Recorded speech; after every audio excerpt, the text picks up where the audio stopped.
मित्र तो बहुत होते हैं भैया दुनिया में, और आजकल का ज़माना देखे तो संसार में देखो तो सबसे ज़्यादा मित्र तो आज के लोगों के फेसबुक इंस्टाग्राम पे होते हैं, और असल जीवन में देखो तो मित्रता के नाम पर स्वार्थ ही भरा हुआ है। इसलिए मित्र बना लेते कि कभी बुरे टाइम में काम आएगा, कभी उधारी लेने के काम आ जाएगा, कभी कहीं जा रहे हैं घूमने फिरने तो आधा आधा खर्चा करने के काम आ जाएगा। पर मैत्री तो कृष्ण और सुदामा जैसी निष्कामता से भरी हुई, बिना किसी इच्छा के भरी हुई। ठाकुर जी को ऐसे ही संबंध पसंद आते हैं, भगवान को ऐसे ही रिश्ते पसंद आते हैं।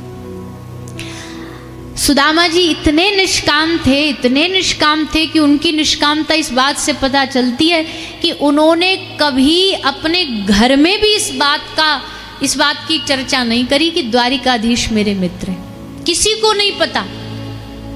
हाँ, रात को कभी कभी सुशीला जी जो सुदामा जी की पत्नी है, वो इनको रात को रोता देखती थी, हे कृष्ण कहते कहते आंख से आंसू बह रहे।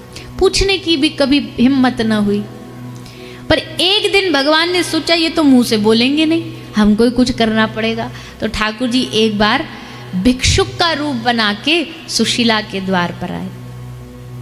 भिक्षुक आए, दरवाजा खटखटाया, भिक्षाम देही। सुशीला आई, हाथ जोड़ा, प्रभु आपको हम क्या दें, हमारे तो स्वयं के लिए खाने के लिए अन्न के दाने नहीं है। तो भिक्षुक रूप में भगवान ने कहा, देवी कैसी बात कर रही हो, आपके घर और खाने के लिए नहीं है। बोले महाराज ऐसा कैसे, हमारा घर कौन सा राजा महाराजा का घर है जो आप ऐसी बात कह रहे हो। भिक्षुक बोले कि तुम्हारा घर राजा महाराजा का नहीं है, पर जिसका मित्र इतना बड़ा द्वारिका का राजा हो उसके घर में क्या कमी आ सकती है। मतलब तुम नहीं जानती क्या देवी, तुम्हारे और पतिदेव और द्वारिकाधीश बड़े पक्के मित्र हैं, बताया नहीं क्या। अब सुशीला जी क्या बोले, हाँ बोली हाँ बताया तो है, पर हमको ध्यान से निकल गया, बताया तो था। ठाकुर जी ने कहा बस अब हमने बीज बो दिया, ऐसे तो सुदामा आएगा नहीं, पर जब पीछे से धक्का लगेगा, जब पीछे से सुशीला बार बार प्रेरणा देगी तब पहुंचेगा। तो सुशीला जी ठाकुर श्री सुदामा जी महाराज से प्रेरणा दे रही है। देखो जी, असल में धर्म पत्नी तो वही है जो भगवान से जोड़े, धर्म से जोड़े। और वैसे विशेषकर पत्नियों का काम भी ये होता, पुरुष तो नेक थोड़े से मतलब होते हैं धर्म में, पर नेक थोड़े महिलाओं से थोड़े पीछे रहते हैं कमाने में। बोले हम तो कमा लेंगे, तुम कर लो ये सब पूजा पाठ, भजन पूजा, ये कथा वथा, ये सब तुम्हारा काम। वैसे ऐसा होना नहीं चाहिए, क्योंकि अब कल को तुम कहने लगो भजन तुम कर लो, पूजा तुम कर लो, कथा तुम कर लो, सब हमें मिल जाएगा, तो फिर ये भी कह दो कि भोजन भी तुम ही कर लो, हमें अपने आप मिल जाएगा। तो ये तो कभी हो नहीं सकता।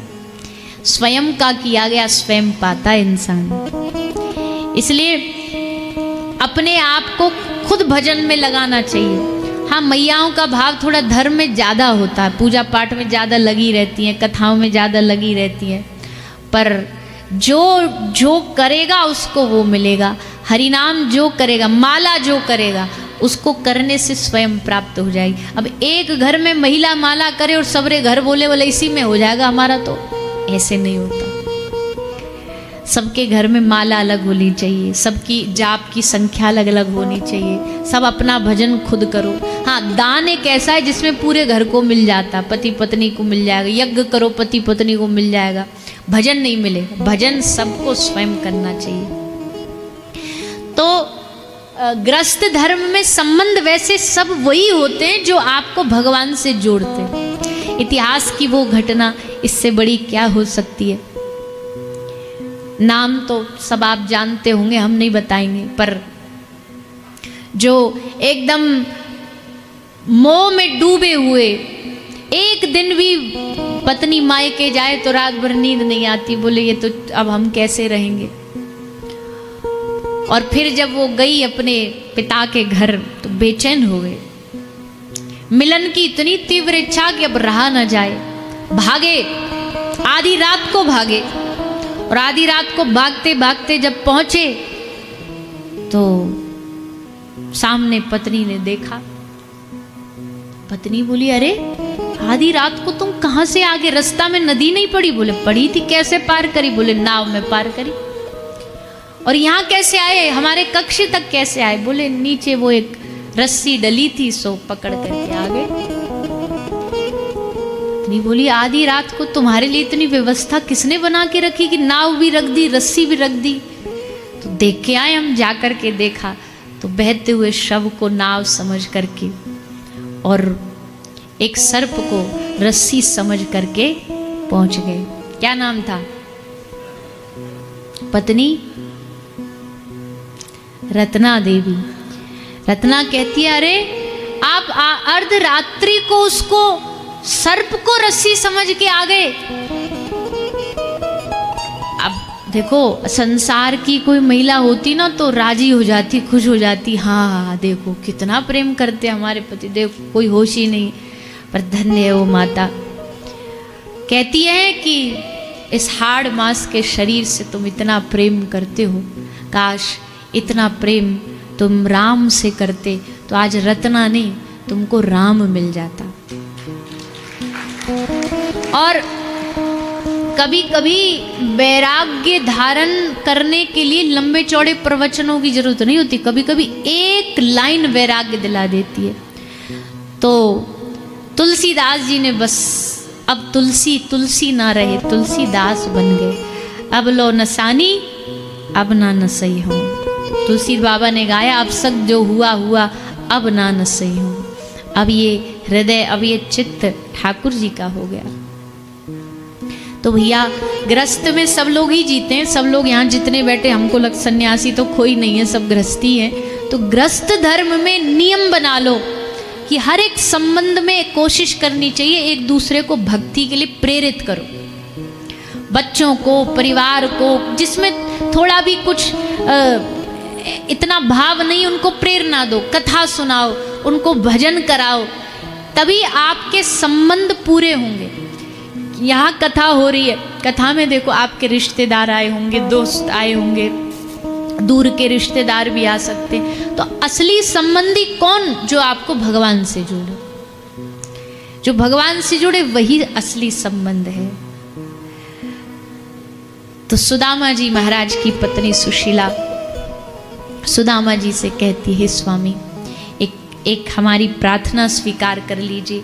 हमने सुना है कि द्वारिकाधीश आपके मित्र है, तो एक बार जरा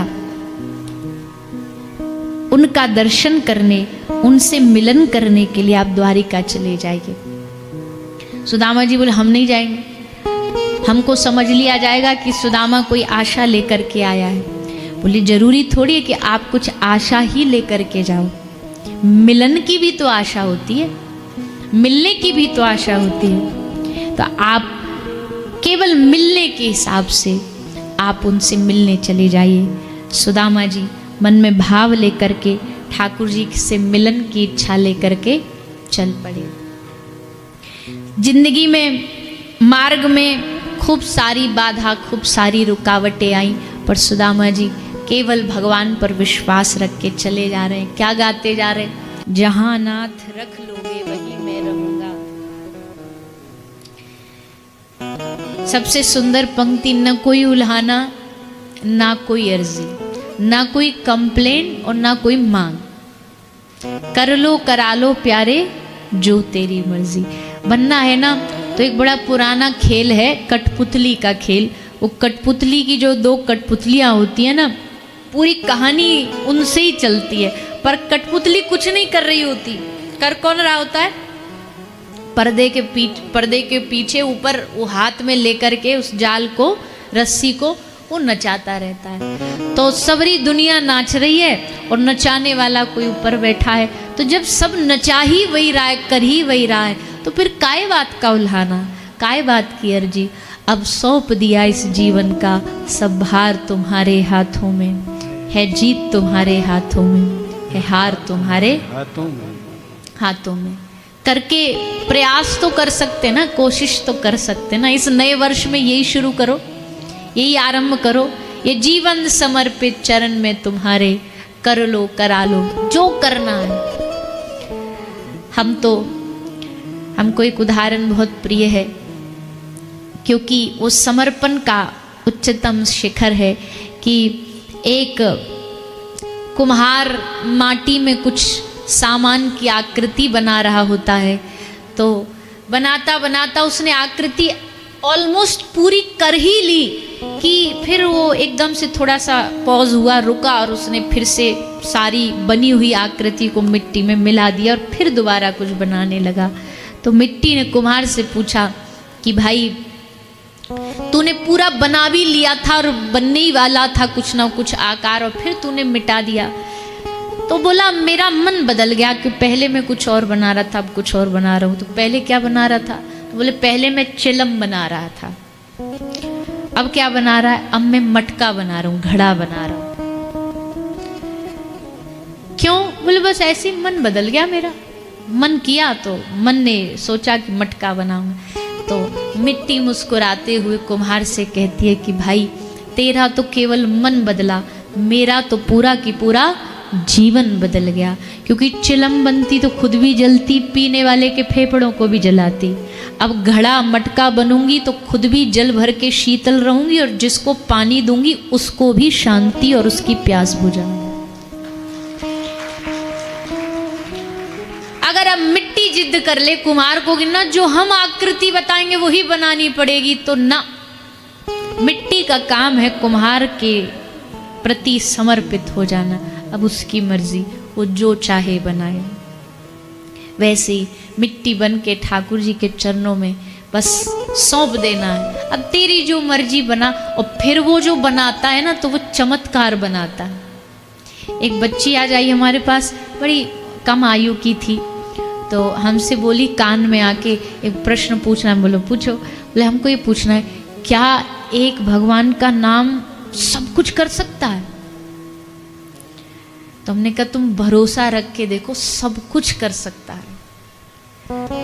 असल में हमारा विश्वास नहीं है, इसलिए भगवान का नाम सब कुछ करना भी चाहे तो नहीं होता। भगवान का नाम सब कुछ कर सकता है, ये विश्वास तुमको खुद को पहले मन में स्वयं को जगाना पड़ेगा। भगवान के तरफ से उनकी कृपा के उस अंश में कहीं कोई दोष कमी ये सब नहीं है।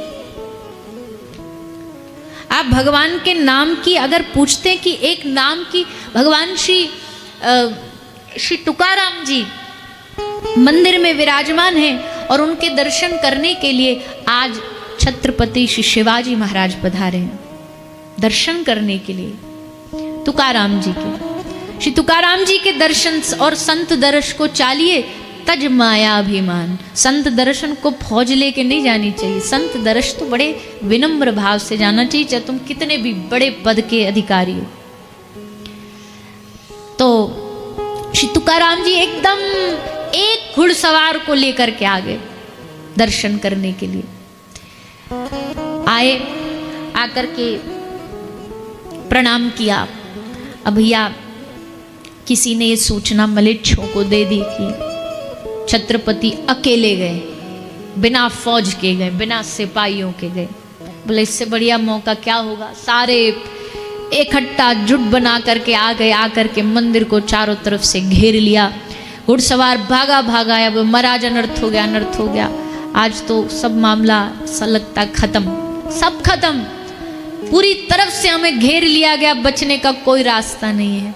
छत्रपति ने हाथ जोड़े, श्री तुकाराम जी से कहा नाथ आप बताइए। बोले कुछ नहीं, मुंह आंख बंद करो और मुख से बोलो विठला विठला विठला विठला पांडुरंगा पांडुरंगा, बस कुछ नहीं करना इसके अलावा, बस ये करते रहे ना, हम कर रहे हैं साथ साथ में बोलते रहो। वो बोलते रहे, करते रहे। पूरी सेना भीतर आई, भीतर आई, पूरे मंदिर के चक्कर काटे सेना ने, सब कोने खोज डाले। तुकाराम जी के सामने छत्रपति बैठे हैं, पर भगवान के नाम का प्रताप देखो, पूरी सेना को तुकाराम जी तो दिख रहे हैं पर छत्रपति नहीं दिख रहे कहाँ बैठे हैं। खाली हाथ सेना लौट गई कि लगता गलत खबर थी, कोई नहीं है यहाँ पर। और छत्रपति वहीं बैठे। बताओ इससे असंभव कोई कार्य हो सकता? क्या नहीं कर सकता भगवान का नाम? ये विश्वास ही तो नहीं है हमें, ये भरोसा ही तो नहीं है हमें। विश्वास रख करके जब तक उनके चरणों में समर्पित नहीं होंगे, कर लो करा लो प्यारे जो तेरी मर्जी, सहाओगे जो भी खुशी से सहूंगा, रो रो के नहीं, शिकायत करके नहीं, खुशी खुशी सहूंगा। ऐसे भगवान के परम भक्त सुदामा जी भगवत आशा लेकर के सुदामा निकले द्वारिका की ओर। द्वारिका पहुँचे। द्वारिका पहुँच करके विनम्रता से सब द्वारपालों से निवेदन किया। सूचना अंदर तक गई, भगवान समझ गए हमारा मित्र आ गया है, और बस भागे दौड़े। देख सुदामा की दीन दशा, करुणा करके करुणा निधि रोए। आज करुणा निधान की आंखों से झरझर अश्रु बह रहे हैं। चरण धोए, चरणों के अश्रुओं से भोग प्रसाद पाया, और सुदामा को अपनी कृपा से ठाकुर जी ने सब प्रदान कर दिया। इसके उपरांत भगवान ने एक लीला रची। यदुवंशियों का युद्ध शुरू हुआ। भगवान ने भी अपने जाने का विचार मन में बना लिया। भगवान जाने से पहले उद्धव जी को उपदेश देते हुए, उनको तत्व ज्ञान कराते हुए भगवत धाम जाते हैं। कोई कहता भगवत धाम गए, लेकिन भागवत जी कहती हैं कि श्री ठाकुर जी कहीं नहीं गए, और आकर किसी भागवत में उनका स्वरूप स्थापित हो गया। भगवान श्री विदेहराज जनक जी की कथा सुनाई, जो नव योगेश्वरों से ज्ञान प्राप्त करते हैं, उपदेश प्राप्त करते हैं, कोई संसार का मोह नहीं। उनका सुंदर चरित्र सुनाया। श्री दत्तात्रेय भगवान की कथा सुनाई। दत्तात्रेय भगवान के कितने गुरु हुए? जोर से बोलो। 24 गुरु हुए। तो आप भी कम से कम 2-4 तो आपके भी होंगे ही, है कि नहीं? हम कहते, हमको मैया मिलने आई थी, बोले हमने एक गुरु हरिद्वार में बनाए। मैं बहुत अच्छा। एक गुरु हमने बनारस में बना लिए, एक हमने वृंदावन में बना लिए। मैं मैया इतने गुरुओं की क्या जरूरत है?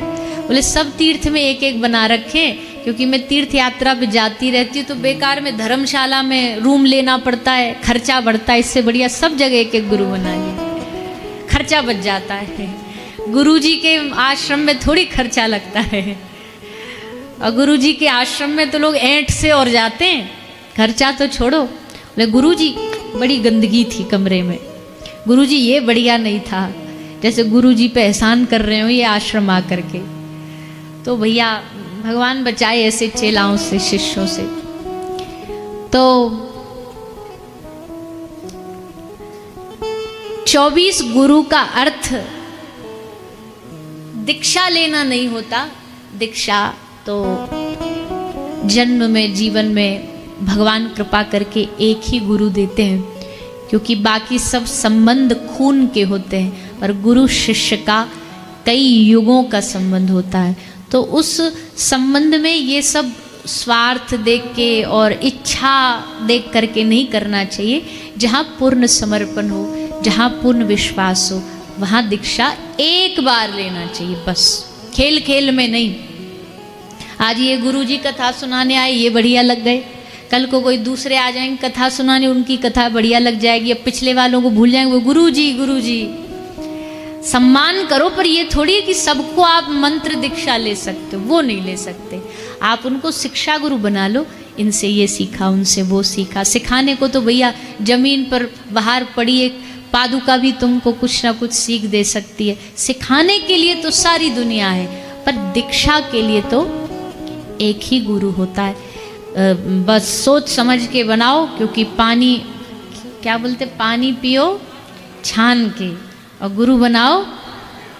हाँ, इसमें भगदड़ नहीं होनी चाहिए, कंपटीशन नहीं। बोल उनने बनाया हम भी बना लेते, अच्छा उनकी लाखों में शिष्यों की संख्या हम भी बना लेते। अरे ये कोई बिजनेस बाजार थोड़ी है कि इसमें आप गुरु को इस बात से आंको कि उनके चेला कितने, उनके आश्रम कितने। गुरु की भूमि मत देखो, गुरु की भूमिका देखो, उससे गुरु बनाया जाता। तो बड़े सोच समझ करके, और जल्दी भी, बहुत देरी, मतलब जल्दी का मतलब हमारा ये है कि कई लोग अभी भी 80-90 साल की उम्र में भी अभी गुरु ढूंढ रहे हैं। तो ऐसे ढूंढ रहे तो फिर तो भैया हो गया काम। इतना भी क्या जानना, इतना भी क्या छानना कि 80-90 अब अगले दिन का भरोसा नहीं, और तुम अब भी कह रहे हो अभी मिला नहीं कोई अच्छा गुरु, कब मिलेगा। सो भैया सोच समझदारी से एक जीवन के सही पड़ाव पर गुरु धारण कर लेना चाहिए। गुरु कृपा से ही भक्ति बढ़ती है, गुरु कृपा से हृदय में प्रेम बढ़ता है। तो दत्तात्रेय भगवान ने 24 शिक्षा गुरु बनाए, सबसे अच्छी अच्छी शिक्षा प्राप्त की। अजगर को गुरु बनाया, कबूतर को गुरु बनाया, एक पिंगला वैश्या को गुरु बनाया, माता पृथ्वी को गुरु बनाया, अग्नि को गुरु बनाया। सबसे जो जो शिक्षा मिलती गई श्री दत्तात्रेय भगवान ने उसे प्राप्त किया। ऐसे गुरु की महिमा बताते हुए आगे श्री सुखदेव जी महाराज राजा परीक्षित को ये 7 दिवसीय कथा सुना करके अब विश्राम की ओर बढ़ रहे हैं। हम भी थोड़ा थोड़ा करके अब अपने विश्राम की ओर बढ़ रहे हैं। हमारे ब्रज में बोलते बुलौआ, बुलौआ समझते हो कौन? वो थोड़ा अंदाजा लगा लिया आपने। हमारे बुलौआ आ गए, मतलब लेने वाले आ गए। तो समय अनुसार ध्यान रखते हुए आज कथा का थोड़ा विश्राम में सार भी क्या हमें कथा के 7 दिन बाद लगातार करना है, उस पर भी चर्चा करेंगे। श्री सुखदेव जी महाराज अब धीरे धीरे कथा को विराम देते हैं। राजा परीक्षित से पूछते हैं, राजन कोई मन में अभी भी जिज्ञासा, कोई प्रश्न बाकी हो तो तुम पूछ सकते हो। राजा परीक्षित ने कहा, हे प्रभु, जिसको आप जैसा सद्गुरु प्राप्त हो गया हो, अब क्या प्रश्न? आपने कोई प्रश्न जिज्ञासा छोड़ी ही नहीं। सारे प्रश्नों का उत्तर इन 7 दिनों में आपने मुझे दे दिया। भागवत कथा के सच्चे श्रोता का एक लक्षण है कि वो जिज्ञासु होना चाहिए, पिपासु होना चाहिए। प्यासे को जब जल मिलता है तो उसको जो तृप्ति मिलती है ना, वो जो जिज्ञासु लेकर के इस कथा में आके बैठता है उसको वैसी ही तृप्ति प्राप्त होती है। सुखदेव जी महाराज जानते हैं कि जहाँ ऐसा सद महापुरुष बैठा हो वहाँ तक्षक कैसे आएगा, पर हम साधु के वचन में भी बाधा नहीं बनना चाहते, इसलिए सुखदेव जी वहाँ से विदा लेते हैं। राजा परीक्षित के माथे पर हाथ रख के आशीर्वाद दिया, कल्याण हो, ऐसा कह करके श्री सुखदेव जी की वहाँ से विदाई हुई। राजा परीक्षित 7 दिन की इस कथा को अपने हृदय में हृदयांगत करके इसकी चिंतन, इसका मनन अपने हृदय में करते हुए बैठ गए। कौन आएगा, कौन मारेगा, कौन डसेगा, ये सब भय छूट गए, ये सब डर छूट गए, और आंख बंद करके भगवत ध्यान करते हुए भगवान के चरणों में अपनी आत्मा को लीन कर दिया। तक्षक के डसने से पहले ही लीन हो गए भगवान के चरणों में। वो तो बाद की श्राप था, तो आया तक्षक, डस के चला गया, और 7 दिवसीय कथा श्रवण पान करके राजा परीक्षित का कल्याण। बोलिए श्रीमद् भागवत महापुराण की, श्री व्यास जी महाराज की, श्री सुखदेव जी महाराज की, श्री परीक्षित जी महाराज की।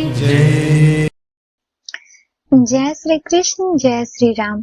आज की इस पूरी कथा का अगर हम सार निकालें तो वो बस एक शब्द में समा जाता है, और वो है भरोसा। चाहे वो सुदामा जी हो जिन्होंने बिना मांगे सब कुछ पा लिया, या फिर वो मिट्टी जिसने कुम्हार से यह नहीं कहा कि मुझे क्या बनना है, बस खुद को सौंप दिया। हम अपनी जिंदगी में अक्सर बहुत परेशान होते हैं, रिश्तों को लेकर, कल की चिंताओं को लेकर, लेकिन देवी जी ने आज कितनी प्यारी बात कही कि कठपुतली कितना भी हाथ पैर मार ले, डोर तो ऊपर वाले के हाथ में ही है। जैसे तुलसीदास जी को अपनी पत्नी के एक कड़वे सच ने राम से मिला दिया, वैसे ही हमारे जीवन के हर रिश्ते का असली मकसद हमें उस परमात्मा से जोड़ना ही होना चाहिए। तो आज से चलिए हम भी उस मिट्टी की तरह बन जाते हैं, जिद छोड़ देते हैं और ईश्वर से कहते हैं, प्रभु चीलम बनाओ या मटका, सुख दो या दुख, अब सब आपकी मर्जी, क्योंकि आप जो भी बनाओगे मेरे बनाए से बेहतर ही होगा।